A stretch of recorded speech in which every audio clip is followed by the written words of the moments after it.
পনিরটা আমি ছোটো ছোটো করে এখানে কেটে নিলাম পিস পিস করে। এখানে ময়দা দিলাম, নুন, বেকিং সোডা আর গোলমরিচের গুঁড়ো দিয়ে ব্যাটারটা আমি তৈরি করে নিলাম।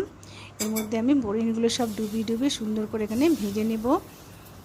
আর পনিরগুলো এত সুন্দর টেস্টি হয়েছে, আমার ছেলেরা তো এগুলো শুধুই অনেকগুলো খেয়ে নিয়েছে। এখন পনিরের এগুলো আমার সব ভাজা হয়ে গেছে। এবার আমি একটু গ্রেভি তৈরি করে নেব। পেঁয়াজ দিয়ে দিলাম, দুটো কাঁচা লঙ্কা দিয়ে দিলাম, আদা রসুনের পেস্ট, নুন, হলুদ, লঙ্কার গুঁড়ো আর জিরের গুঁড়ো দিয়ে মশলাটা আমি খুব ভালো করে কষিয়ে নেব। অল্প একটু সোয়া সস আর টমেটো সস দিয়ে দিলাম, দিয়ে মশলাটা আবারও একটু কষিয়ে নিলাম। অল্প একটু এখানে চিনি দিয়ে দিলাম। মশলাটা আমাদের কষানো হয়ে গেছে। অল্প একটু জল দিয়ে আমি পনিরগুলো এখানে সব দিয়ে দিলাম, দিয়ে এগুলো খুব ভালো করে একটু নাড়াচাড়া করে আর আমি নামিয়ে নেব।